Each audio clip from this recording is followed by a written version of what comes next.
like T-shirts. Don't you wear a lot of T-shirts? Yep. All day. Like this one I got on right now. I designed this for the guys last year for their 35th pop-up. I designed this and some other stuff. But people are always going to buy a T-shirt. They're always. Right.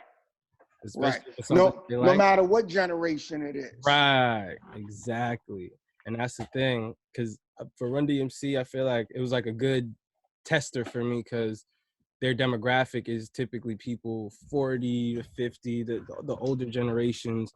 But those generations have kids my age, and their kids heard of Run DMC, so it was a good enough starting point and connecting point that I could create something that I know my generation would like, but with the Pepsi or Coke of hip hop. Right. Sort of connect the dots and bring people together. And then it was the parents that came in and brought their kids. Like they were able to buy stuff for themselves, bought stuff for their kids, but then they got to tell their kids about all the different things. They got to see the memorabilia and everything we had laid out. We had Jay's chain on it with the Adidas piece, and Jay's son, Jesse, helped me throw it and put it together with his company, Dope Roots. But it was really dope to watch how it connected people. So I hope to keep doing that with more classic hip hop acts. No, that's beautiful, man. That's beautiful, and I like that. I like that idea, and I agree, man. Fashion is the connecting piece through it all, and I will have to agree with you. And I think that focusing on that, you will be able to merge both generations. Sampling, connection through fashion and sampling, because sometimes people don't know, like Biggie, can't you see? Sometimes kids don't even know that's my song. That's Lottie Dottie. Mm-hmm. Sometimes your words just hypnotize me, and I just love your jazzy ways. I guess it does a broken, you're so paid. You know what I mean? Mm-hmm. Or like I could tell you crazy amount of songs that got samples of my song, but you wouldn't know that that's my song because you only know it for that song that you heard it. You see what I'm saying? Exactly. When people are doing the Dougie, they looking at it like, yo, Cali Swag did that? Okay, and they looking at it as, before Cali Swag, it was a kid named Little Will. And Little Will did it, but Little Will got it from when I was in Paid in Full. I was in the movie Paid in Full, and I was doing the Dougie in Paid in Full. Little Will seen it. He created a dance. He said, my Dougie, my Dougie. That's the song he made. Right. Cats from LA went to Dallas. They met, they heard the record, My Dougie by Little Will, and then they came back and said, teach me how to Dougie. Right. Then they came to Harlem. They had my whole generation going crazy. We was with Dougie the whole time. Right. Then they came to Harlem and they met me. And they say, yo, oh, wow, you the one that created this whole thing? I said, yeah, this is how I do it, and boom. And I started showing them, how I'm doing my thing. And I said, why don't you put this in there, put that in there? Right. And then after that, we started merging. And then that generation connected to my generation. Then you got Beyonce doing the Dougie. You got Michelle Obama doing the Dougie. And then on CNN, I did Soul Train. I watched and Wolf Blitz, I had to teach this dude how to do the Dougie. You know what I'm saying? Right. So after I taught him how to do the Dougie, it turned into a whole nother thing. Right. And then when I would do shows, kids your age and younger would be at my show and they'd be like, yo, you that guy that did the Dougie? Mm-hmm. You the one that's on the Dougie? So then that's how it connected through the generations, through dance. You see what I'm saying? Mm-hmm. So then that's how they knew that. Then like with the beatbox, some people know, they know I'm the beatbox, or they know I do the beatbox, but your generation don't know where the beatbox came from. They don't know that I created it. And I mean, some of them know, a lot of people do, but some don't know, because the beatbox is not of this generation. You ain't seeing a lot of, they not. It's another world. Like, there's a lot of young people doing the beatbox, but not a lot of young Black kids doing the beatbox as much as a lot of young white kids or European kids. Because I got kids from Japan, China, Australia, Russia. I mean, I got beatboxers from all over the planet that's doing the beatbox. But they don't know that I'm the guy that did the beatbox. And then when you hear a song like Freaks, you This don't is even fully realize that's the beatboxing the beatbox. whole track. It's Right. You crazy. don't even It's know it. You insane. don't even know it. So, and then like, it's just multiple songs. Like I did a song with Nas and Ludacris called Virgo. I did the beatbox on that song, and then I did there was a remix to Janet Jackson's I Get So Lonely. I did the beatbox under that song. Wow. You know what I mean? And like so the point is that the connection is through all of these different things. One is fashion, one is the sampling of a song, Right. The other one is in the dance. That's the connection. And the other one is through the beatbox. If you realize it is the beatbox. Right. If you know. Right. You see what I'm saying? Have you ever heard of this group, new dudes from Buffalo, New York, Griselda? West Side Griselda? Gun. Yeah, West Side Gun, Conway the Machine, and Benny the Butcher. No. What do they do? I'm gonna tell my dad to email you. I'm gonna send you a link to their music. They it's not beatboxing, but they do all of their own sound effects on their songs. Like they did their whole album, and their whole album is called WWCD. What would Sheen Gun do? He's one of their members, a part of their group. They're older. They're not my age. They might already be in their 30s. But they've been rapping for forever. But they sound just like, to me at least, they sound just like Wu-Tang. But right now, it's real gutter, it's real street. They talk about moving bricks. They talking about the whole thing. It's the dopest shit that I've heard so far. Yeah. To date, wow. Like right now, it's the best thing. But they do all of their sound effects. The gun room, they boom, boom, boom, boom, boom. Like everything is them doing all the sounds themselves, the sound effects, everything. So when I heard that, because one of them just dropped a project, maybe I think last week, I think he dropped a project. And it reminds me of the beatbox and your influence on hip hop in general. Just right. Because they had to get that thought from you. They didn't, you know what I mean? Right. Right. The seed of a thought comes from the original thought. Exactly. Because that thought leads to another thought that leads to another thought. Exactly. But then you got to go back to where did that thought come from, and then you go back as far as you can. So I'm kind of like the beginning of that thought. I'm the beginning of the thought of somebody doing something like this. But if you see Pitch Perfect, if you've seen that movie or any of their movies, that thought of that movie and any influence that come from hip hop comes from my thought. Right.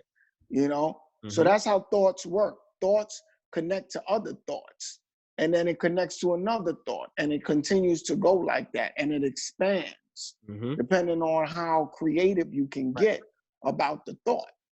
So this is good what you're showing me right here. It's something new for me to learn.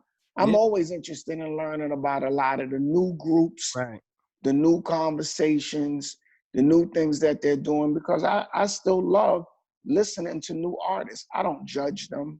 Right. I do give my opinion the same way as if I listen to somebody from back in the days to somebody from now. If it's whack, it's whack. If it's hot, it's hot. You know what I'm saying? I think you'll like Griselda. I think you're gonna like Griselda a lot. It's none of the mumble rap, none of that. It's all they really rapping. Conway the Machine. Some mumble rap I liked. You know what I mean? Some mumble rap I liked. I liked how Future used to mumble. You know what I mean? And I know Future. I remember from when he did it at the same damn time. That record opened up all of the other doors. But sometimes you got a person that may whistle on a song. You got a person that may play a saxophone on a song. You got a person that might just play a trumpet on a song. Person that's just humming. If you got to do that's mumbling, hey, I'm not even listening to what you're saying. I'm just vibing off the way you're mumbling. Now that's why people, I'm like, most of those songs, I mean, it's definitely not the most lyrical content you're gonna get, but it's for in the club. I mean, the club should almost kind of be a genre, because that's what they're making these songs for. I mean, you're not supposed to listen to it with the intent that you're gonna get some knowledge like you listening to Black Thought. Exactly. So if you I mean, with the right intent. Right, there's dudes from back in the days you listening to them, and Right. it wasn't no substance in the rap, Right. All right. and you listening to it, but you like it, you like how it sound, you like that beat, you bopping your head to it. Right. MC in mind, people call me Milk. When I'm busting up the party, I feel no guilt. Giz is cutting up for me. Yeah. Suckers, that's down with me. Yeah. Come on. It's like, it's not like you listening to it and saying he's the most lyrical guy, Right. but you like how he's rocking. You Right. see You what I'm like the saying? vibe to give you, that vibe to give you when you're riding in your car, when you're working out, or whatever the case. I mean, you listen to, I try to tell Right. people, like, so I do work with the hip hop museum, the Universal Hip Hop Museum that they building in the Bronx. But Yeah, I know Rocky and yeah, we talked to Rocky and was working on like different marketing campaign. I mean, yeah, I guess technically marketing, but really social media stuff and just how to keep content on there every day and stuff. So I told him that we should do something called Mood Daily, because for me, music is my mood. I mean, it might be because I come from a musical background and that's just right. always been my life, but it's the moods. When I wake up, there's a song that I wake up to in my head and I'm like, yo, I gotta play that song. When I go in the shower, there's certain music that I listen. When I go ride my bike, when I, whatever I do, music is always the soundtrack to my life, and that's Right. 99% of people. So Right. I talked to him and I was like, yo, we should do that, Mood Daily, and we should pick a different artist, a different album, a different song, whatever it is. That's the mood for the day. That's our mood for to hit the museum. Right. And that's a jewel right there. Let me ask you something. Have you ever thought about being a producer? I want to be a producer. I've just never had no one like sit and teach me and like kind of work with me. And then I never taken the time myself, because I always, but first, before I started doing anything in like music or entertainment and anything with marketing, I wanted to be a neurosurgeon. Then That's right. I went to That's right. school, and college wasn't necessarily for me. Like, college is necessary, but for me, for certain people, I feel like that creative side can just take over. And if you have the drive and the energy to take that entrepreneurial path on, then it works for you to not go to college, learn everything on your own, get those experiences. If you have the right resources, then I feel like depending on your field, you don't have to go to school. You could just jump right in and get that experience. I feel like there's a lot of things. School doesn't teach you those on quick on your feet responses and how to be proactive. School kind of teaches you like how to react when this happens, do this. They don't teach you how to prevent it before it even happens. And you only learn that from experience and going through emotions and seeing other people actually in action doing what's going on. So I did that, and then I was doing music, and I was managing DMC's son, because he does music, DC McDaniels, and he definitely makes some really dope music. I was really happy with him and doing stuff, and then now I decided to do Genius, my creative agency, and that's more what I feel most connected to, because I feel like I'm helping people and pushing a vision, and I try to always throw a charitable aspect in it, just because I feel like my purpose is to help people. But at the end of the day, we do got to make money, so it can't be non-for-profit, but I can include non-for-profits in what I do. Right. So Genius, because I'm actually working on a program called, I have a program called Genius too, and it's a course that people will know about as time goes on. But I see that the name that you wanted, Genius, was taken, and you had to write it in a way that it still gave you the ability to have that name. Like I looked at how you wrote Genius. No, I didn't even, that's how I came up with it initially, because I feel like it's all in our DNA, our genes. So I wanted to keep GENE in there as to Right. Yeah. Right. And what you're saying is actually correct. You see what I'm saying? Because that is the root of that word. And what's interesting about that though, is that it's funny that you have a company named Genius. Now your company, what's the base of the company? What does it represent completely? Is how when I made it, the official definition of it is a marketing firm, marketing agency. But I try to use creative agency because I feel like marketing, I don't like the word marketing. I feel like I don't know. I just feel like a lot of things that are your typical, all right, I'm going to start this agency and do this and marketing and whatever. Like, yeah, I am technically coming up with, marketing campaigns or ads or whatever the case for people. But it's really, I like to say creative agency, because everybody that I work with, and myself included, like, we're creatives. Like, we're not just creating one specific thing. We can create anything. Right. I've done and created, video concepts and stuff for DMC Sun, and we went out and shot them. I've come up with Adidas ads for them for their collection for this year. Like, we do so much. I don't like to just limit it and say marketing, because then it just puts us in this box with everybody else. Creative agency. We have actually Jesse Itzler. He's a part owner in Brandfire, another creative agency, and I've studied and went up there pretty much forever. Like, I ran for president of my high school. Jesse and them helped me with the video, the marketing. They built the flyer, everything, and helped me crazy. So I really owe it to them. That's really where I get the creative agency name from, because being in there and seeing everything that they do and the different people that they come in there, the different talents, the different designers, and this person and that person, and it was just always a vibrant environment. So, Right. like, to keep it creative so people feel more inviting and more like you're coming and you're talking to somebody who gets it and understands, not just somebody who's trying to push out a bunch of marketing ideas to as many people as possible. How many people are in your company? Right now it's just me, and I work with a couple freelancers. I don't have anyone actually under me. I kind of outsource everything. Not really everything, but I could do it myself. But what I know someone's good at, I try to make sure that I'm connecting with that person that's on my team or in my contacts of resources to use them for specific things. But what I can do myself, I try to do mostly alone. Oh, that's good. That's good. Well, yeah, because I'm interested in I dig where your energy is at, and I think that you might be you might be somewhat of a producer, and you might be very useful in some interesting kind of ways. You know what I mean? So it's something that that it might be a good conversation down the road, because I see something that you might not really see that you could do. Okay, I like I'm that. pretty good at this. No, look, I thank you. Okay. Yeah. All right. Yeah, I'm pretty good at this. I'm pretty good at this. So sometimes a person could see something Mm-hmm. that you can't see Yeah. about them, because they're not looking at themselves the way you could see them, Right.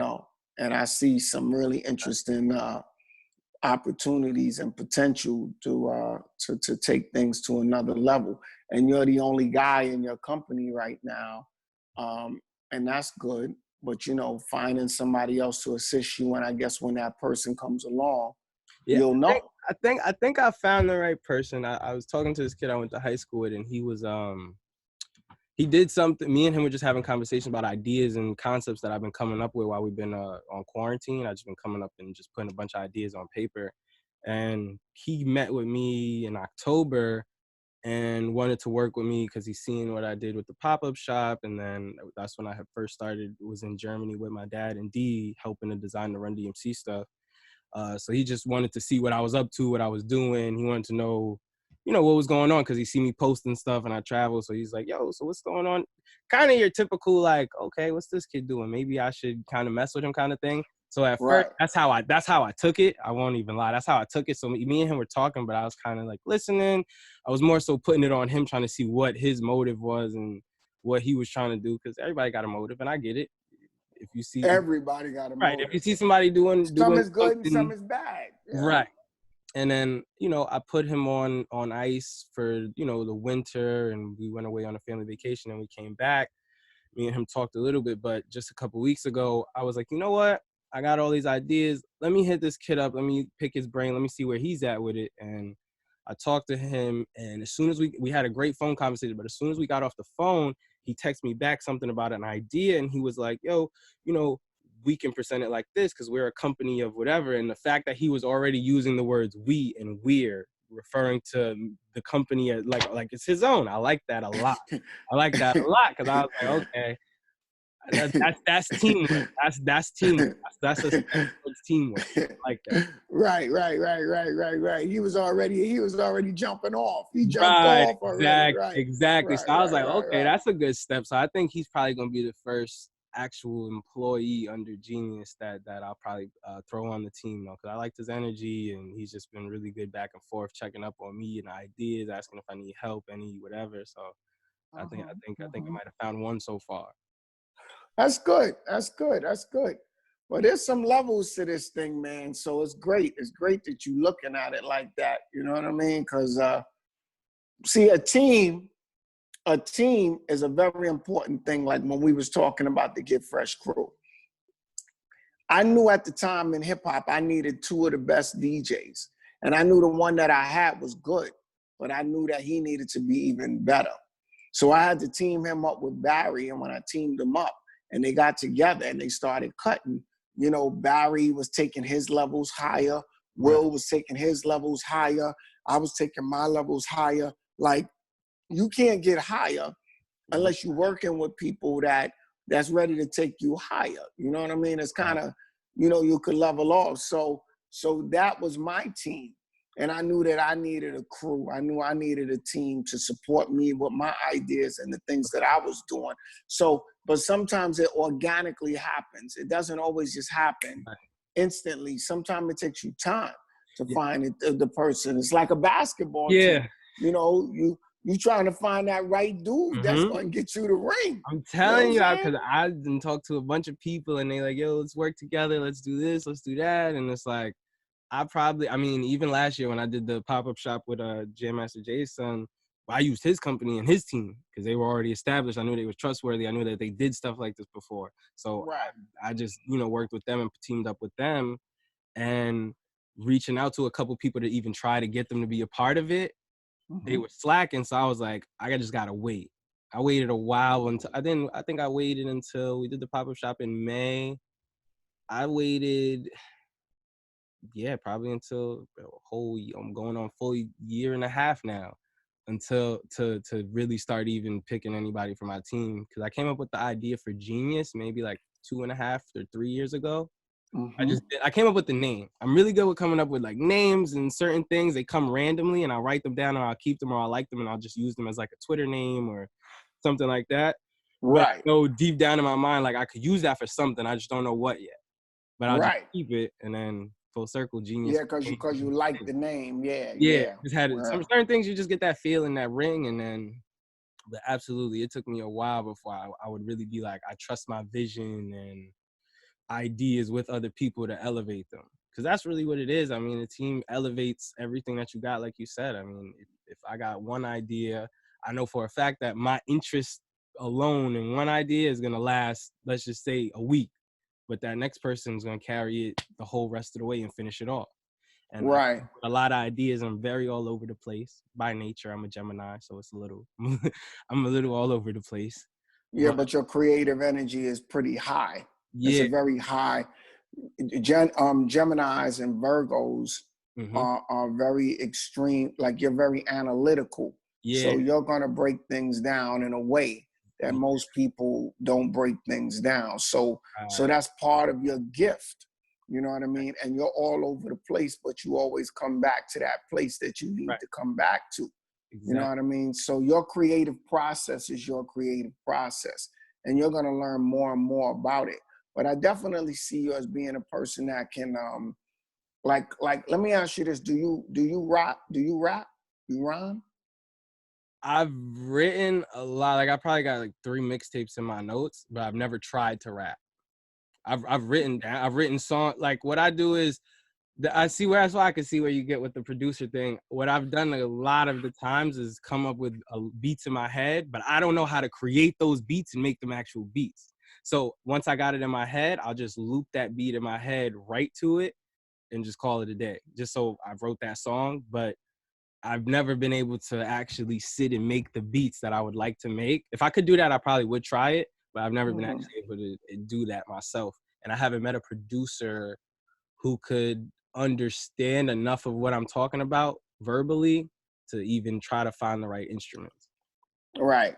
Right. I just never But really gave it too much of a crack at it. But I feel like I mean, I could be. I definitely think I would like the producer thing because there's a lot of songs and stuff that I would like to like remake and make new. Like I had one of my friends who's a producer. He got the closest though. He's like a little brother to me. He got the closest. But I wanted to do. I think this was maybe. I think this is when the hurricane in Puerto Rico happened, right? mhm, And I wanted to do a remake of We Are the World, but call it Haiti song, something like that. I think I got it in my phone somewhere. But just mhm. redo We Are the World with this different style beat. And I had like all these artists. I'm like, yo, this would be a sick collab if I can get all these people like realistically. I just do a lot of imagining and writing it down. But I'm like, if I can get all these people together, like that would be crazy and redo We Are the World. And so I do the producer thing. I could definitely see that. I could see that. Yeah, yeah, yeah. I mean, I see something in you about that. That's what my mind was thinking about because I see that as something you may have as a little bit of a nice little gift. Do DMC and well, I don't know how much you communicate with DMC more than you do Run, right? Yeah, yeah. Right. And does he's very familiar with your whole company and what you're doing right now, right? Yeah. Or he's a little Yeah, familiar with it. he definitely knows enough about the company because I did the pop up. So yeah. He's familiar. Right. Okay. Okay. Because yeah, it's very interesting. Very interesting. I'll explain to you a little bit of what my idea later on, because it's more about your situation now and what you're doing and whatever it is I could do to help you. But Okay. the other thing I'll tell you is going to help you too. But don't worry, I'll tell you. So real quick, Yeah. I want to jump into some of the topics. Okay. I'm gonna skip a couple because we just had a really great convo. Thank you again for doing this. Greatly Yeah, appreciate that was a nice conversation, and it's good to hear people flow, seeing you flow like that. it. It's not like an interview. It's like you just flowing. Yeah, I did something like this like a couple weeks ago with a friend of mine. I had this sneaker custom. I know a couple people who do like sneaker custom shoe designs. So I'm not really good at drawing or art, but I was supposed to do this art event for my alma mater high school that's right by my house. I Hmm. had Adidas sponsor, but this whole thing happened and they had sent the shoes. So then I had the shoes and I'm like, I should go on live. I could custom, but I'm not, but the point of it isn't me customing. It's highlighting the actual shoe designers who do the customs and that I got on Instagram that I know. And I reached out. I tried it with one of my homies, but it was uncomfortable because one, I'm not the. It just felt like the conversation was dragging because it's not like someone I could do research on and figure out. Like I know him, but there's not a whole bunch to sit and ask questions and just keep throwing Right. topics back and forth. So then you start talking about recent things going on. Like, okay, what's going on with you? What's quarantine like in your city? What did you listen to this new album? Then after a while, it's kind of redundant and it just got boring. So then I was like, Right. Right. It something leveled like this, off. right? Something like this where I can interview people that one, I'm actually interested in. Two, Right. I'll be able to actually do some research and figure out and do my research, watch old interviews, listen to older songs, listen to whatever I need to get the topics, and then I'll be able to make the conversation flow in my head because I'll have already studied different interviews and stuff from that person. So this one, Right. And then I it's feel more more. Yeah. comfortable. You got more to ask, and you Right. looking back at certain questions and what was this for? What was this? What do you do this for? Well, how did you come up with that? Yeah, like some research. But I mean, it's the same with sneakers too. It all depends on how much research you're willing to do on it Yeah. and how interested you are in it. I think Because that if you, was it. that's the I think part that that was you, it. yeah, that was This the I'm ingredient excited you to left do. Yeah, out. this Right, I'm right, excited to do. The sneaker thing, like I was excited to do, but I think I was so more nervous about being on camera trying to like show the creativity because usually my creativity, it's just like people see it at its final form, which getting it to its final form has partially nothing to do with me because I'm right, not the actual graphic designer doing it. I might do the sketch, but final form somebody else made perfect. So right, that I think that whole thing just threw me off, whatever. But I feel way more comfortable right. doing interviews like this and talking to people that I want to talk to. Nah, that's good. That's good. That's good. That's all good, man. That's what you got to, this is what I tell people too, man. you know, there's a law. It's called be, do, and have, right? Be, do, and have. Now, what you like to do, that's what you should be. And then that's how you have. Okay. You understand? Because most people in life don't like what they do. They don't like it. You know, like if say something when you was younger, somebody say, "Hey, what you want to be when you grow up?" I want to be a doctor. And okay, and why? Because, you know, I like to help people, let's say, right? So if you like to help people and you want to be a doctor, so what comes with being a doctor? You have to do certain things. Okay, I like medicine. I like this. I know some people that said they wanted to be a doctor until they started having to deal with blood. And when they had to deal with blood, they said, nah, that's all right. I did a medical program. I think that's when I started realizing that I wasn't going to be a doctor. I did a medical program in Chicago that my parents paid for, and they sent me, and I was in DePaul University for like a month. And I had a lot of fun, but the blood was not it. Exactly, which is the blood was not it. And then you got to keep your hands steady, and I wanted to be a surgeon, so you got to have all these things. And I was like, I don't have that. I got shaky hands already. Even not yet. So when you first did it, when you first was doing it, you were saying, yo, I want to be that, right? But you didn't realize that there was aspects of it that you didn't like to do. So that's why I say, if you know what you like to do, that's what you should be, and that's how you have. Because you'll be doing something that makes you get up every day and you're happy to do it. Like you just described, I didn't really have interest in the sneaker thing, so I didn't want to do that. Or I didn't have interest in the manner or the way that that was going on, so I didn't want to do that.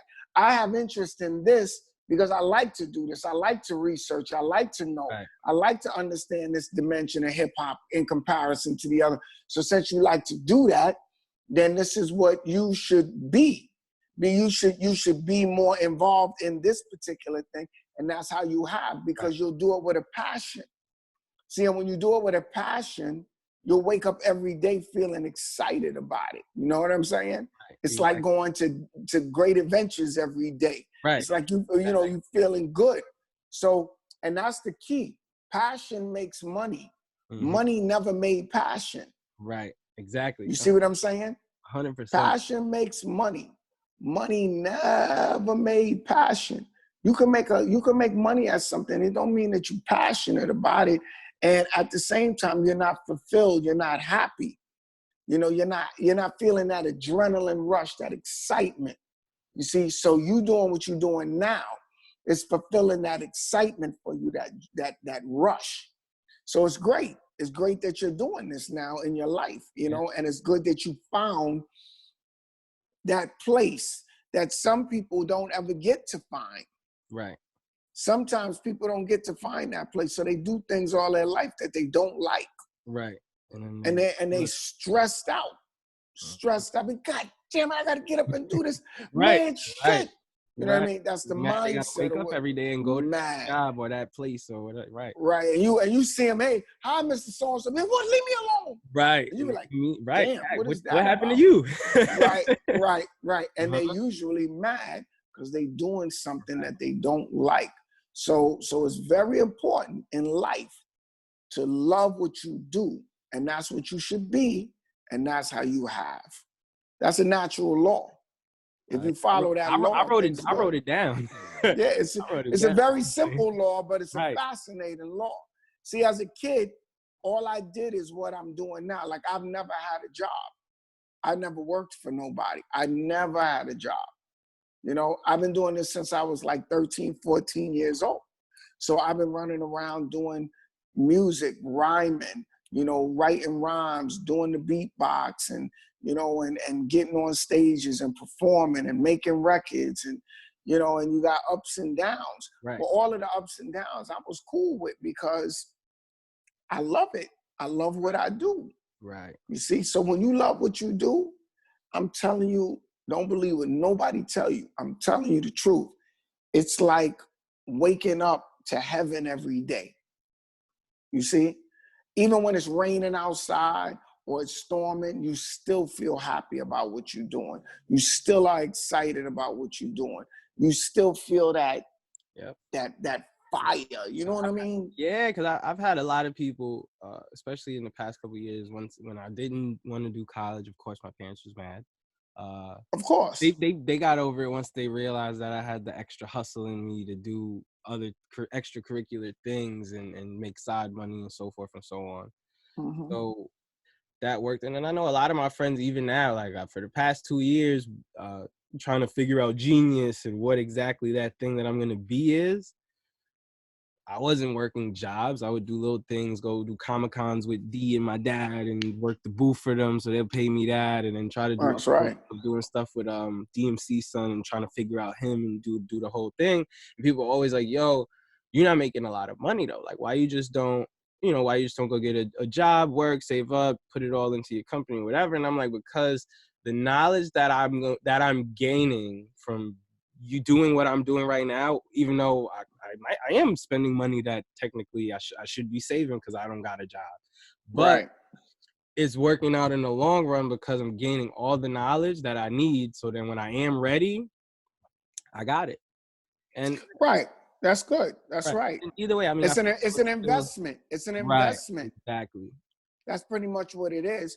But see, you gotta always have something coming in because Right. this is another formula.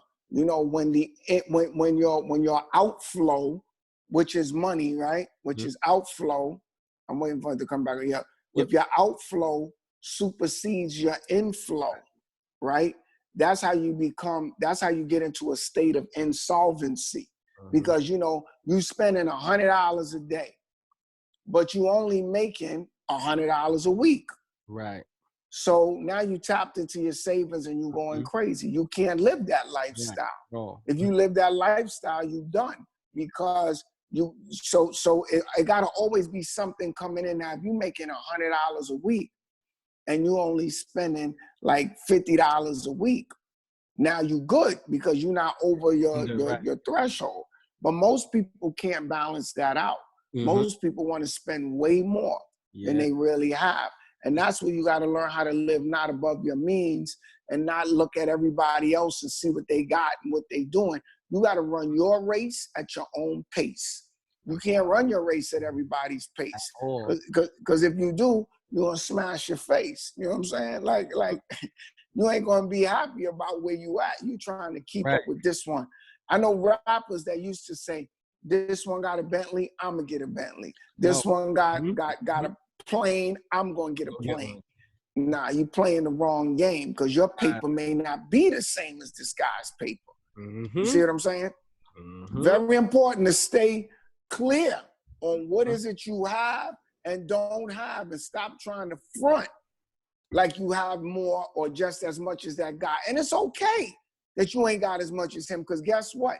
There's somebody else who got more than him. Right. And there's somebody else who got more than him. You know what I'm saying? Right. Exactly. I deal with that with my friends because, I mean, we all still young. I just think that me having the real world experience of like the not going to college and going straight into trying to figure out whatever entrepreneurship life was, as easy as they would like to think that it is for me, because they're like, oh, well, your dad does this and so forth and so on. It's really not, because I don't like to bank on that. I don't even like to play on it anyway. I be around people so much and they'll never know unless they follow me on Instagram, because I post my stuff on Instagram because that's the only way I can promote. Right. But if you don't follow me on Instagram, you would never know, and I'm not going to tell you. It's just different. I just feel like people are very quick to jump on to somebody and and try to be there all buddy when they think, okay, this person has on a certain way of dressing or they be around a certain people. So I try to keep myself pretty simple, and I usually wear a chain. I didn't even put the chain on. I was like, nah, people gonna watch this. Take the chain off. No chain. Right. The house is regular. I don't need it. Right. I'm trying to keep it regular, because one thing that, I mean, it's like monkey see, monkey do is a real thing. Like monkey see, monkey do. And if I'm going to do this and make this my platform or whatever, and people going to watch it, then I got to be as authentic and real as possible, because I don't walk around with jewelry on every day. I go out. Let me tell you something. It can't get no realer than those pillows in the back right I'm now. telling you, It can't like get the no best thing. realer than that one pillow right there. That one pillow, that one right if there. my dog could behave, my dog would be right here with me laying down. Oh my God, it He was can't get no thinking, realer than that. right? I tell him like, yo, I'm home. Yeah. So I set up my space a little bit. You know, we got a picture. We there, then that's the Right. And that's how it should be, man. You got to make the environment fit your energy. Right. And you got to think about what you present. Like, you know, like when I'm on stage with Slick Rick, he got at least $500,000 around his neck or whatever it is that he spends on it. For me, I don't wear no jewelry. And if I did, very rarely as a special occasion, if somebody gave me something, but for the most part, the way I perform, the jewelry gets in my way. The jewelry limits me from being able to go all the way in. I am not concerned with the jewelry. I'm concerned. Great entertainer because you was rocking around. Let me tell you something. My goal is to get this energy across. Right. The jewelry. One time, I'm gonna tell you something. I used to wear a chain because a guy gave me a chain before, like a piece. Mm-hmm. And I'm on stage, I'm dancing, I'm going crazy. I'm doing this sweatsuit on, everything. I'm sweating. Chain pop off and fly into the audience. Wow. Somebody seen it on the thing. Homeboy picked it up and did like this. And he tossed it back up to me and I put it in my pocket and I said like this, I said, you know, I appreciate that, right? And I kept on going on with the show. And I realized that, man, you know, number one, I could have hurt somebody with the chain because my chain is heavy. Mine was solid gold. I said, and then the other thing is that I could have lost the chain and it was a gift from somebody. Yeah. And I said, when I'm up here performing, I don't want to have to be thinking about that chain. Right. I got too much goddamn attention on that chain. Right. Yeah. It's like you interviewing me and your dog is right there and he's like scratching like, yo. And you looking at it like you going like this through the whole interview. Right. You can't focus your energy. So I realized in order to be the best possible entertainer that I could be and to have the most impact that I could have, I have to use focus. Right. Now, focus is interesting because when you have focus, you have to have discipline. You cannot have discipline without focus. Discipline is having the ability to show up every day, to say you're going to do it and you're really going to do it. But you can't do that unless you're focused. Right. You see what I'm saying? Exactly. So they work hand in hand. Right. So my whole energy on what I do is based on the discipline and the focus. So I can't have something that's going to distract me. It has to either be going in the same direction as me, or it has to be something that, you know, that is a family. Even that's a distraction, but you know, you could go and handle it and then bounce back. Mm-hmm. You know what I mean? But when you're doing this thing here, and it's something that you're going to see as you go along, what will make you win and become better than everybody is your level of focus. If you think about Kobe, all his whole thing, if you looked at when he lost, when he passed, unfortunately, you know, it was about focus and discipline. If you look at Michael Jordan, it's focus and discipline. If you look at any athlete, if you look at come on, focus and discipline. You see how he be training? Right, serious discipline. He's not playing. Right. I work out every day. Or like your pop said about D. He said, yo, D was in the gym and he was going in the gym every day. In order for, I watch him every time we go away, we go anywhere. He makes it to a gym. He walk, he got to take a cab, whatever it is, D gets to a gym. No matter what. Right. And you could look at him and see the difference of a man that works out and a man that don't work out. You see what I'm saying? So discipline and focus down the line, it reveals itself based on how great you are at what you do. You could tell the difference of somebody that's been putting in work and don't. Mm-hmm. I don't care if they're from the old school or the new school. You can listen to the Baby right now, you hear his rhymes, you be like, yo, homeboy look like, you know, he be writing rhymes. Mm-hmm. I could tell he writes his rhymes. Right. His rhyme game is, Yo, man, I'm listening to Kendrick Lamar. It looked like, yo, he put a lot of time into them rhymes, B. It looked like he really put some work in. Yo, that dude J. Cole, man, he's you know, yo, his lyrics is crazy. Yo, so and so, and then you hear somebody else, you be like, yes, I don't really hear the That's lyrics being. like I listen to I like Young Thug a lot. I actually just Young Thug is serious. I actually just started liking him. I didn't like a lot of his new stuff, older stuff. I like his new stuff. Yeah, the project he dropped last year, I felt like showed his ability. It showed him as this artist. It showed you that all the stuff that people would tell me about, you know, Young Thug being in the studio, yo, like he worked with artists. I seen that on the last project, and that's what got me into him. But then watching him, you could see the difference between him and then like a Gunna, which I like Gunna too. Gunna is cool, but Gunna is, you could tell he's a lazy rapper. He's lazy writing. Like he's a lazy writer. You could tell he's not because I always could catch a lazy writer because you only got good guest verses. Lazy writers usually only have really good guest verses because they can do a 16. They give you a hot 16, but then song they can't keep it together. And I've yet to hear like a full. The rhyme starts to drop. After you the hear first it, verse. You straight up feel it, and you feel that shift in energy, and it's probably stuff that like the average music listener doesn't catch. But being in the studio, doing the stuff with D Son, and then watching D in the studio, like I catch and hear stuff that I never would have before, and now I see and notice I could pinpoint it almost all. Like, nah, he punched in here, or he did this here, and so you can hear it. You can hear it and whatnot. And like when you listening to Drake, how you feel about that? Drake's my favorite artist in the whole wide world. I defend Drake. Drake is mean, B. Drake, you know, I don't know. Drake is the truth. Let me tell you, I don't know. Let me tell you this.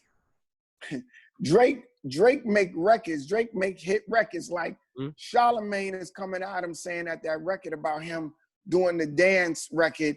He think that record is corny, and he think that Drake shouldn't have done that. And I understand why he's saying that. I got to keep it real. Charlemagne, I do understand. I got a theory about that. I'm going to tell you my theory. Sometimes simplicity is power. And that is because they say over 1 billion people is doing that. I've yet to do my video yet, but it's coming soon. I'm definitely going to do it soon. I've been waiting. I'm gonna do you going to do one? Definitely do one? I got a theory about that song, though. I think that song, the purpose of it, is strictly for TikTok and the kids on TikTok. But I think on a subliminal side, everybody thinks I'm crazy until I start telling them the part. On the subliminal side, I think it's a Pusha T diss. Because Pusha T came out with a diss record to him 2 weeks prior to Tootsie Slide dropping, I think. Yeah, like 2 weeks prior. Jadakiss put out his project, and they got a song "Hunting Season" with Pusha T on it, and Pusha T's whole verse, like half of his whole verse, is basically Drake. And then Drake put a Tootsie Slide on it, and it's the black leather glove, no sequence. And then what did he say?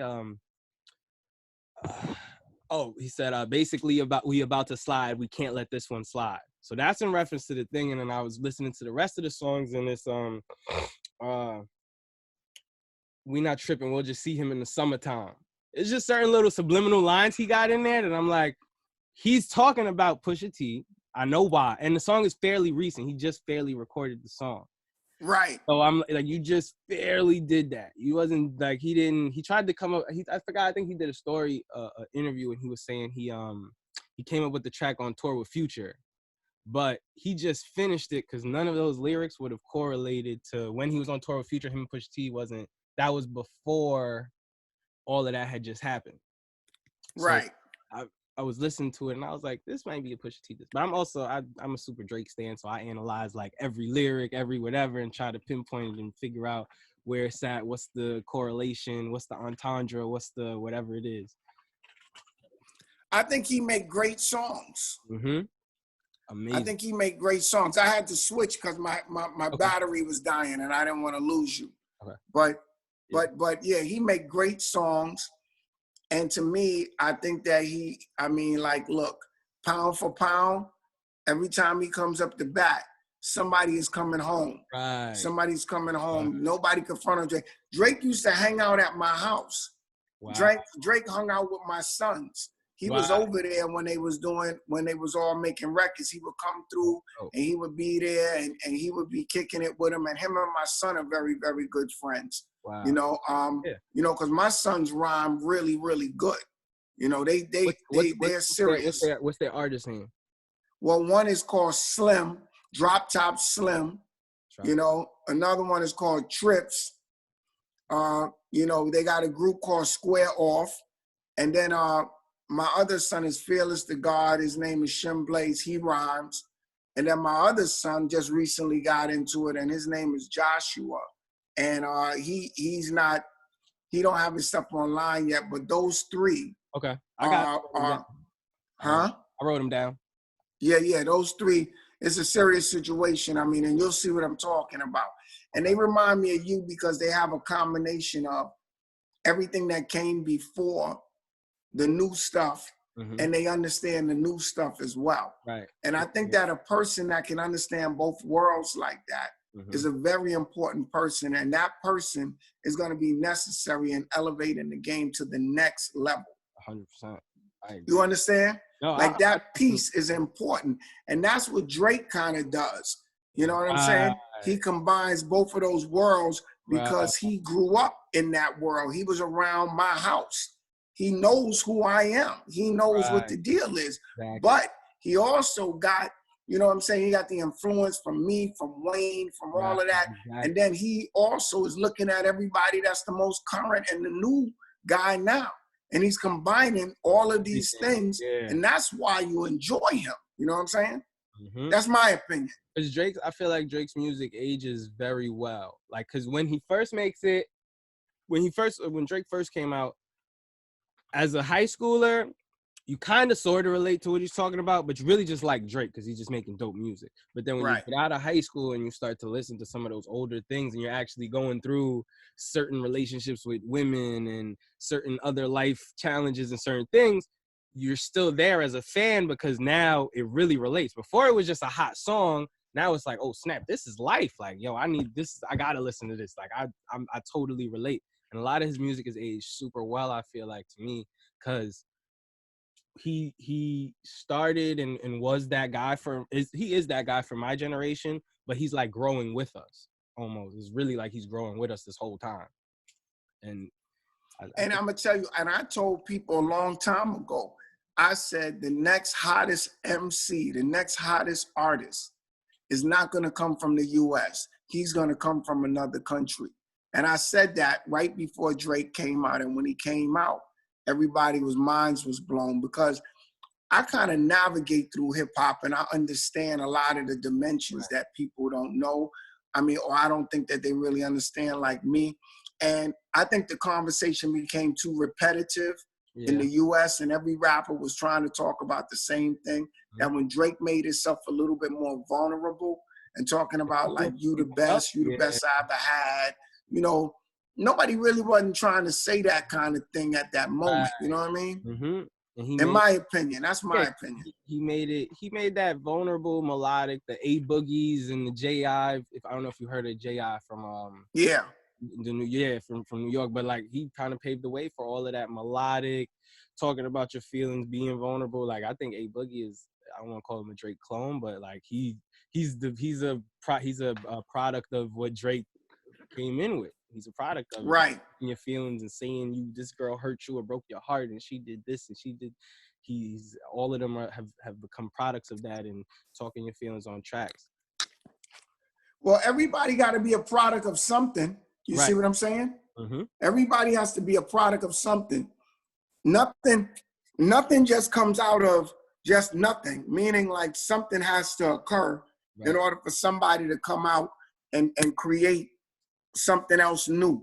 It doesn't just happen instantly like that, you know, the product is going to just be created new like that. It has to be inspiration. And I don't know if you understand the word music, but music is from the Greek god muse, and it's the Greek god of inspiration. And that's where the word music comes from. Music's supposed to inspire. Yeah, it's real. That's right. It's from the Greek god. The Greek god is muse. The Greek god, right? It's a Greek god of inspiration, which is where the word music comes from. You see? So you gotta be inspired by something. Right. You know? I might get inspired by this conversation and boom, I write a song. The inspiration, when the inspiration and the preparation is together, it's unstoppable. You see, because that's what Drake is winning from. He has the inspiration and he has the preparation because he put in the time. And the only way that you're prepared is through your discipline and your focus. Yep. You see how it works? It all comes full The inspiration and the preparation. And if you don't have the discipline and the focus, it's impossible, because you can have the inspiration, but you don't have the preparation, right. because you're not prepared. You can't rhyme. Your skills are corny. You're weak. You know what I mean? So that's why when you look at D and he's going to the gym all the time, he's trying to always, you know, he got that inspiration and it's that preparation. Whenever he got to go out there, D looks solid. He looks good. He looks healthy. And that's the image that he's portraying. And that's the way that you have to do. See, but you can't be that way unless you put in discipline. Right. See, the discipline of you doing this as much as you can is going to develop muscles. And those muscles are going to be so strong that nobody is going to be able to make you feel this way or that way. You'll be interviewing anybody, and it won't even be an interview. It'll just be a conversation. You know what I mean? And so it's a discipline. And that's what I'm learning now with the social media, which is I'm doing with my Instagram. You know, like I'm constantly posting stuff. I'm doing different things, you know, and I'm developing that muscle, because I don't want to be that guy that's, you know, like here it is, I got my gram and I'm not showing nothing. And Right. You know, and now when I get ready to show it, I'm like this, you know, I don't want to, you know, I'm nervous. You know what I'm saying? But if I keep working it, you know, little TikTok, little Snapchat, you know, mix it up. You know what I mean? I think it's important for artists of my generation to definitely embrace this new technology, or you will fall behind. That's my opinion. What you think? It's funny. I just tweeted this from my Twitter maybe like 2 days ago, and I said, you know, I get a little tired of defending the OGs sometimes because they just refuse to adapt, and they make it harder and harder to kind of defend them and their relevance and so forth, because then they don't do the social medias, or they don't, I do a Triller, and they're like, huh? And then it hinders you, especially now. I mean, we all home. The only way that people could even come in contact with us is through these devices. So right. if you can't even connect via the device because you never decided to learn, how do you stay in contact and in tune with what's going on? How do you know how to jump on a live for, even if it's just for 5 minutes, just to say what up? How do you do something like the cool down with LL? If you never adapted and figured out how to use that device or just use that platform. And I mean, it's crazy to me that some of them don't want to adapt because it's the only thing to do. It's like it's what businesses and companies have been doing forever. When the internet came, they had to adapt. When e-commerce became this thing and Amazon came out, if you can't beat them, you got to join them. Exactly. I was on the phone with Tretch. I know I got a text from Tretch the other day. I said, yo, because I did a video, that wash your hands video, and I was trying to talk to you. I posted everything. And you know, and I tried to give people something so that they could use and put the images in there, people washing their hands. Right. And I told Tretch, I said, yo, Tretch, man, you know, you want to get on my live or something like that, or talking this and that. He said, yo, OG, he said, yo, man, I haven't been on Instagram ever or ever since whatever. And I don't have no interest in it. And I was like, okay, I mean, I get it if that's where you at. But I personally feel that you should. And then I had a conversation with LL. One time I went live, and then he called me on the phone, and he FaceTimed me. He said, yo, so what you think, man? How you feeling? I said, man, I didn't even really want to do this, man, because I felt like this was a little, you know, different.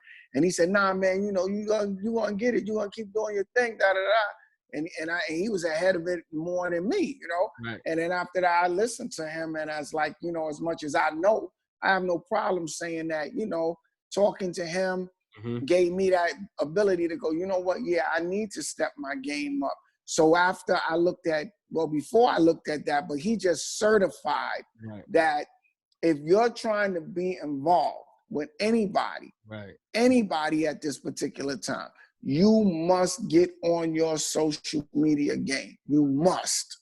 I don't care if it's Facebook. I don't care if it's Twitter. I don't care if it's YouTube. I don't care if it's Snapchat, TikTok, Twitch. Right. You got to put something out there because you can't interact. Exactly. And people got feel like a lot of the OGs get used to the, I could just get a social media manager. That's what a lot of people do. They get a social media manager, which works. It's good. It's a good and a bad to it. It's good to get one to manage it and to teach you how to manage it. It's bad if you're just gonna hire this person and just do this constantly and consistently for you, and you're never gonna take that time to learn at least once how to post. I'm not saying you gotta know everything, but at least know how to post on your feed and post on your story, and you're good. I mean, if you could do that, you could do anything on any of them. Right. How to put it together. Right. You know what I mean? I'm working on some things now where I'm doing some effects. I got some new TikToks I'm gonna let out, and I'm looking at how they make the effects on it. You know what I'm saying? I'm gonna step my game all the way up. I gotta get on TikTok. My friends been all this whole time is sending me TikToks every 2 seconds, and they're like, "Yo, you still ain't download TikTok yet?" And I'm slacking on that myself. I downloaded that. You up on Twitch? On Twitch? Mm-hmm. Okay, Twitch too. Look, I wish they had that when I was a kid. All these kids now get to go on Twitch and make money off YouTube and game streaming and all of that. They should have told me that when I was staying up till 4 a.m. and my mother was trying to beat me. Right. They should have told me that then. I would have been like, "Yo, Mom, I'm getting money. I'm getting money on here." And she would have been like, "Keep doing what you're doing, son." Right, exactly. She'd have been like, "All right, Call of Duty, Gears, all right." Right, because Cass became millionaires off that joint, man. Right, that Ninja Kid, he got an Adidas endorsement deal. He do his own tournaments now. Like, it's crazy. I'm like, somebody should have told me this. I'm telling you, man. I'm telling you, bro. That's why I'm telling you. These tools, they got a lot. When you do what you love, that is what you should be. I'm telling you, it's a simple formula, and that is how you have. That dude is on games all the time. That's what he loves, and that's what he loves to do. That's who he became. And then all of a sudden, everybody see he's so good at it, they want to pay you to do it. They want to give you money for it. You know, I was on the phone with D Nice not too long ago, and we was talking about. He's killing the Instagram. He's killing it. And we was talking. He said when he started, he only had 300 people in his parties. Now he got over 2 million followers, B. Crazy. 2 million followers. It goes to show you one day, and this is what really turned the corner for me. He kept saying, "Yo, Dougie Fresh, come on, yo, I'm looking for you, Dougie, I'm looking for you." And I heard people telling me that he wanted me. They was texting me, "Yo, D wants you on," and he had like maybe 140,000 people in the damn room. So in my mind, I said, "Yo, I want to go on, but I don't know how to go on Instagram. I didn't know how to go on IG." And after that, I was like. So I had this girl working with me, so she went in like she was me. And after she went in like she was me, from her going in that party and saying what's up and all of that, after it was over, I had maybe 10,000 or 15,000 followers from that one move. One move, just going in the party. So then I said, we're going to learn how this thing works. And then after like in 2 weeks, and I ain't been doing no real tricks or anything, but in 2 weeks, I got like 100,000 followers and like, boom, like that. You know what I'm saying? And then now they know where to find you. Right. And now, but now, I mean, I'm up to maybe 400 and something, maybe 4 going to be 5. Wow. But I know before the year is out the way I'm going to be a couple of million. You know what I'm saying? I know I'm going to be million. I'm going to be in the millions. I already know. If Will Smith could do it, I know you could do it. Will went got a million and so fast it made everybody head spin. But anybody could do that. You just gotta be active. All Will did was just stay active. Right. And that's the point. The focus in the discipline, like you said. He stayed focused on I've got to build the social media, I gotta learn this. And he do it all in his own way. I mean, all his videos ain't phone videos. He getting the production, he doing the whole thing and making these moments major important. Production. Right. He go major production on cat. Right. He's straight up like, you know what? I'm gonna take this. Even I seen he did something with what's the actor? Jazzy Jeff? With Kevin James. And he had Kevin James. I guess he was in his film. Will was in his film room, and he got Kevin James on the thing like this, and it just looked crazy. They was doing. It had to be a Zoom interview, just like ours, but he just had it on a big screen, and I'm like, this guy is just like. He's like, He nah, another I need level. you, He's I another need you to level. see me. And then he's on the screen, but you're going to see him too. We going one screen this. And it's crazy. Did And you see his performance with Jazzy Jeff? no, And and I and didn't watch and, it. and he had a Zoom. He had a Zoom concert with Wow. people like maybe like 200 people or something like that. All these little boxes of Zooms, and he was in his studio rocking. Jeff was in his house rocking, and everybody was on the screen. It was crazy. I gotta watch that. So That's that's what I'm saying. So I'm getting crazy. ready to get into this. I'm getting ready to turn it all the way up. Hey, look, everybody in the house and give everybody. That's why all you got. If you tell all the OGs they got to get into it, they might do it. You tell them they got to get into it. They home. They might as well. They home. Right. A majority of them got kids. It don't take none. They don't take nothing to bother that kid. We home. My dad. Yeah, but but sometimes your son act a little like, man, you stressing me. Chill, chill, chill. You know what I'm saying? That's what my dad said. He's famous. He's famous for it now. You know, when the kids get older, they stop messing with you. He's famous for that one. He'd be like, nah, he don't mess with me like that. Right. It's crazy, man. It's crazy, yo. But I'm just working it, man. You got to keep growing. That's the other thing, you got to keep growing no matter what stage of the game you at. You got to still be fun for you. See, some people, it was fun for them. And going back to that law of be, do, and have, a person was really loving it and they loved to do it when they was younger. But you know what? As they got older, they didn't want to do it no more. And you know why? Some of them got unhealthy. Some of them, high blood pressure, diabetes, their heart, their breathing, asthmatic, whatever the case may be. So it's not the same level of fun. You don't want to practice no more. You don't want to write no rhymes no more. You don't want to you might be overwhelmed with too many things to do. But once again, it comes back to the discipline and it comes back to the focus. You see what I'm saying? Because you could tell when somebody is passionate about what they're doing and they still want to do it.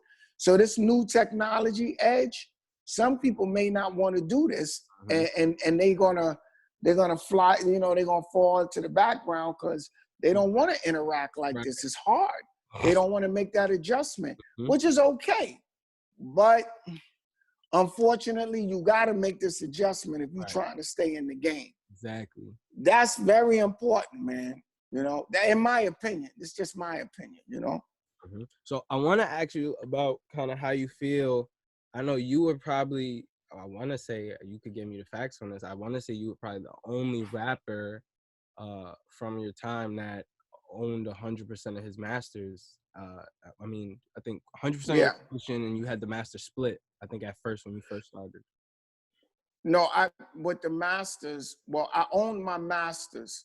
And basically, obviously, outside of any songs I made with Rick, because I split the publishing with Rick. But yeah, I owned my masters, whereas most artists didn't own their masters. But I owned the masters with the company.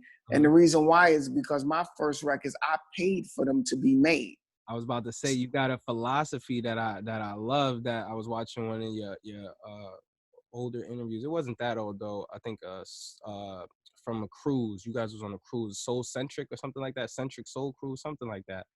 And you said, I have no problem with you winning as long as I'm not losing. I'm not losing. I love that. That's the real. That's the realest quote I heard. That's the realest thing ever right there. That is the realest thing ever. And so how do you feel, I guess, when it comes to artists and their publishing and everything that artists go through, like the Meg Thee Stallions and the other people who sign contracts initially and may understand it at the time, but don't realize what they'll be afterwards, and then now they want to redo the contracts or they feel some type of way. And how what's your take on all of that? Well, I think that it's about the same thing that you just did, which was homework. And when you do homework, it gives you the ability to make a better decision. And when you get the right team of advisors, it gives you the ability to make a better decision. And if you look down the road, you got to have people that have that foresight that looks down the road, because, what you might think is not worth nothing now could be worth a whole lot later. It's like buying a house. You only paid $100,000 for it, but now they redid the whole neighborhood and the house is worth $1 million. I bought one of my houses for $300,000 or $250. The house worth $3 million. You know what I mean? It went from there to there because down the road, things change. So sometimes you have to have that foresight. And the other thing is that, ownership on a creation is important, Right. because the person that created it should have some percentage of ownership in it. Or if you're going to buy it from the person, you pay them and that person is going to, and it all depends on what condition your money is in. Because if your money is in a bad condition, you might make a deal that you may later on regret. But I think that it's about being able to have the right team of advisors so that you can look down the road, so you don't make the same mistake that other artists made. That's what I do. I try my best, no matter what it is, to not make a decision under stress. Right. Make a decision under real preparation, thought, and the right team to assist you to make a clear-minded decision. I 100% agree.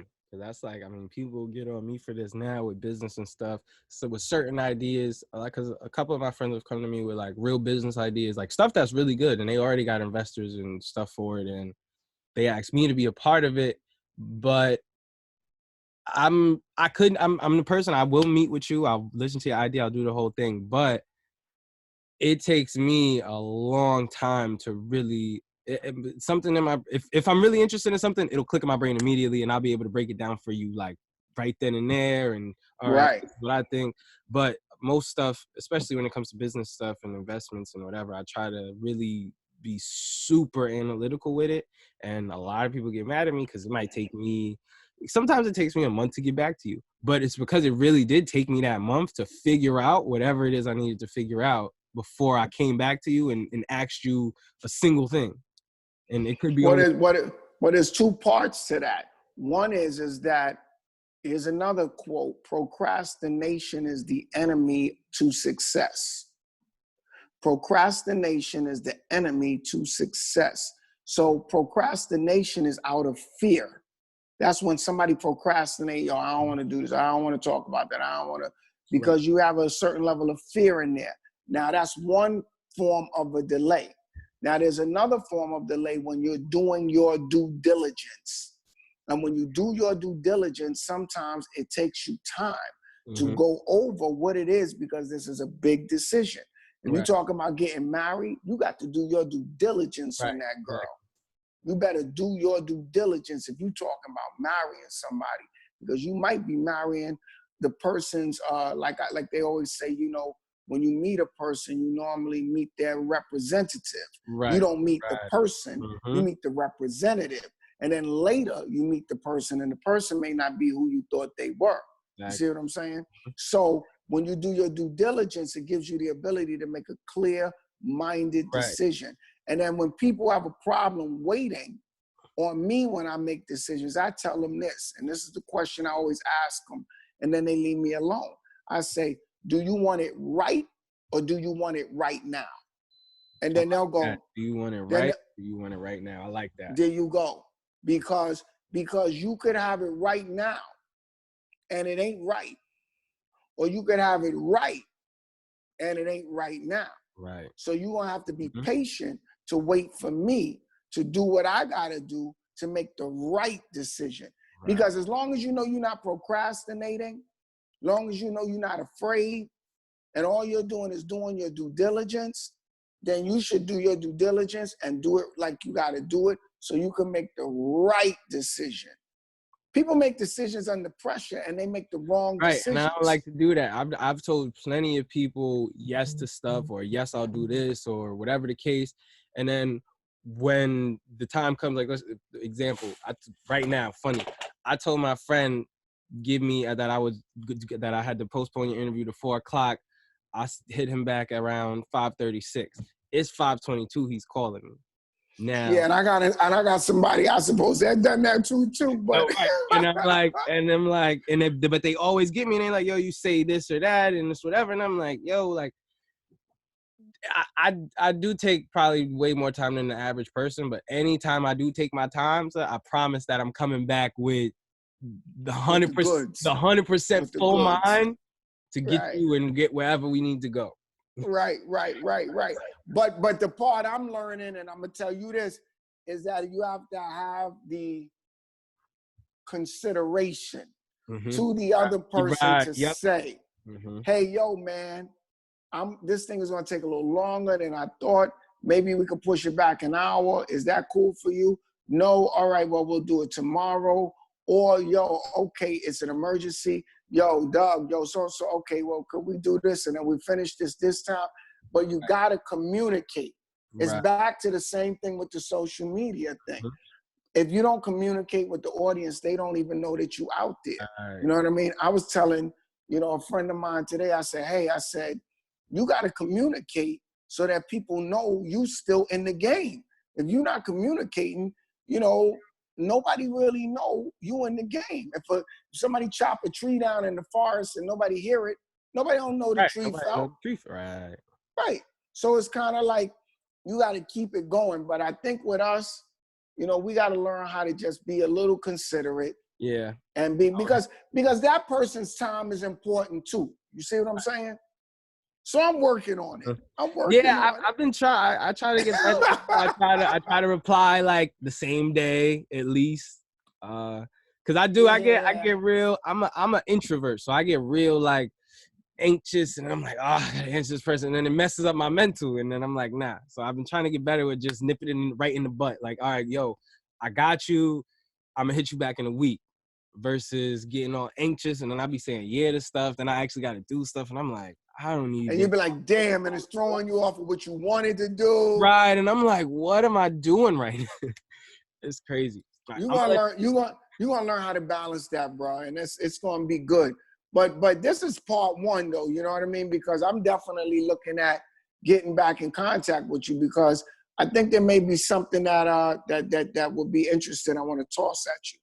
Okay, awesome. I got something that I want to show you, but we could talk offline. I do got something that I think would be perfect for you. It was the show idea and it was funny that earlier you had to go to talk about shows and stuff because then I had a show idea and I think you would be the perfect mentor for what I'm talking about. But we could talk offline and then I'll tell you the idea. For sure. Okay. So what's your telephone number? I got you. It's 929. 433 6413. 433 6. Say that. 6413. 13. Give me your whole name. Eric, same as my dad. Eric, ERIK, and then Blamaville. BL. You can just put Blam though. BLAM, and then just put 2 after. Blam 2. Blam the second. That's crazy. So his real last name, and y'all real last name is Blamaville? Yeah, that's our full last name. Yeah. Wow. Okay. That's interesting. That's good. Where's the family from? They're from St. Martin's. Had to ask my mom real fast. She keeps me on my toes with my facts. Okay. Yeah, St. Martin. So your mother's family is from St. Martin? No. Your father's? My dad's family is from St. Martin. My mom's family, they're Cherokee Indian, Native American. Oh, that's crazy. So Eric is from the Caribbean. His family's from the Caribbean too. Mm-hmm. Wow. Okay. Damn. No wonder why. Your father's the same sign as me too. I know. We're the same sign. When I was doing my research, I'm looking. I'm like, oh, and because my dad always say, he'd be like, no, Dougie's a good guy. I love Dougie. Something. But I'm like, oh, y'all Virgos. I get it. Yeah. Your pops is one of my favorite guys. He goes hard. Hard. Yeah, man. I've seen him in action. He doesn't talk much about the action, but I've seen him in action. He don't say nothing, man. He goes hard though. He goes hard. Hey, yo, and nobody, and like I'm telling you, it's like in the street. Cash was just talking. They were like, yo, man, that guy Eric, man. He used to knock motherfuckers out, man. I be like, Eric, man? Yeah. I said, yeah, man. I said, yo, man, he is nice with his hands. Like that. Like that's your pop's reputation. I'm not making that up. The streets don't lie. Everybody tells me that. Everybody. One thing. And he be like, every time you bring it up, he's like, No, that's what he do to me. He never said it. The one memory I got, we was at, what was it, Jay, when Jay passed and they had the Jam Awards, that first Jam Awards that they did. and I forgot who the dude was, but I was on stage with Bone Thugs. Bone Thugs took me on stage with them because I really liked them a lot. That's when they had the hip hop baby. I liked them a lot. And they let me come on stage with them. But as I'm on stage, I'm looking at my parents the whole time because I think maybe it was like 6 or 7 or something like that. Mm-hmm. So I'm a kid on stage. I'm just watching my parents the whole time. And then I look, and he's smacking some guy across the table. Craziest thing. I'm telling you. And you know what's so crazy is that you don't even really be thinking he gonna go that hard. Oh, but I don't think anybody thought that. But then it's just like the room stopped. yeah. And you know what makes him a really, really special guy is he don't come with that kind of energy. Like you gotta really piss him off or really do something stupid for him to really open up that can on you. Because he ain't going there unless you really, and even then, he's still trying, like as same way I'm saying this, everybody's saying, they say this about your pastor, he's the realest, and also he's the nicest guy that you could ever meet in your life. So how could a guy go from this extreme to that? Somebody had to do something to cause him to go there. And the last thing I'll tell you about your father is that the girl who I wound up dating, who I was dating for a long period of, like up till now, like, I mean, we still rock and whatever. He hooked her up.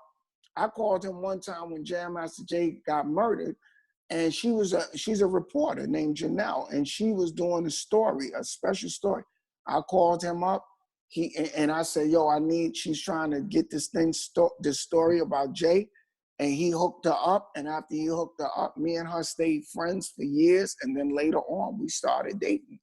And it wouldn't have been, I think it's because of him, though, that.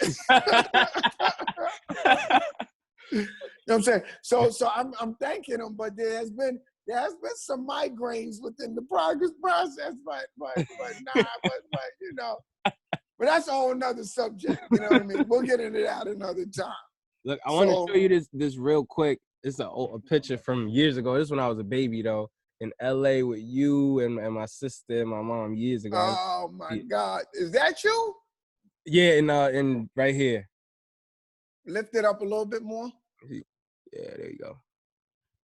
Right there. The one that they holding. Yeah, the one that they holding. Yep. That's crazy, man. That is crazy, yo. Then there's this one that I got with all of y'all. I guess everybody who was in the studio that day, the Brad, Snoop, JD. It's a bunch of y'all. Yeah, you gotta send me a copy of those too. Yeah. That's crazy. That's crazy there, boy. You hit me hard with that one. Woo! I got those kind of pictures. It's really shocking. It shocks me sometimes when I look at them. I got a picture when Jay-Z was nobody knew him, and he was hanging with me. And he was hanging with Kane, and I had my 2 sons with them. And it's a picture, and I took him to see this martial artist that I was going to stop by, and I introduced Jay-Z. Nobody in the audience made no noise. Nobody knew him and stuff like that, but he was my man, and we know he was cool. And Kane was my man, so we was together.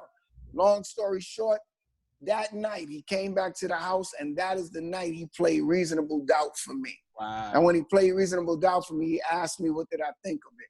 I was telling him, I said, B, your skills is crazy. I said, and this is when Biggie was coming. You know what I mean? But I was like, yo, your skills is crazy. I said, this album here is going to be something special. And then he let out Reasonable Doubt. That's a true story. And I'm going to show you the picture with him and my sons and me. And you can see Jay, he had gold fronts in his mouth. Yeah, everything. Okay, Jay, that's crazy. That's fire. Yeah. So you got one of them now. You got an original right there. Yeah. Like real small. Yeah. I used to run around. They had me running around from young. Times fly, man. Times fly. I can't believe that I'm the 23-year-old now. That's crazy. It's crazy when I look at old pictures and stuff now. It's crazy. Yeah, but you know what, man? There's more to go, and the timing is perfect. And you know what you could do, man? Text me what you want me to say. Text me what you want me to say if you want me to do it like that, or I could do it whatever way you want. Because let me look at this time, because I gotta give these guys a little respect. I'm really being disrespectful. I'll text you what text me so I got your number, and then I'll text you the quick line for the thing. I got All right, I got you. And we're going to finish this conversation. definitely, Dougie. I greatly appreciate it, man. Thank you. Nah, man. Thank you. Thank you for the time, and I appreciate it. There's a thing that I always go by too, man. You know, as much as you came to to interview me, which I appreciate for you to want to interview me. And, you know, you may look at me as somewhat of a historian or a teacher. I'm always a student first.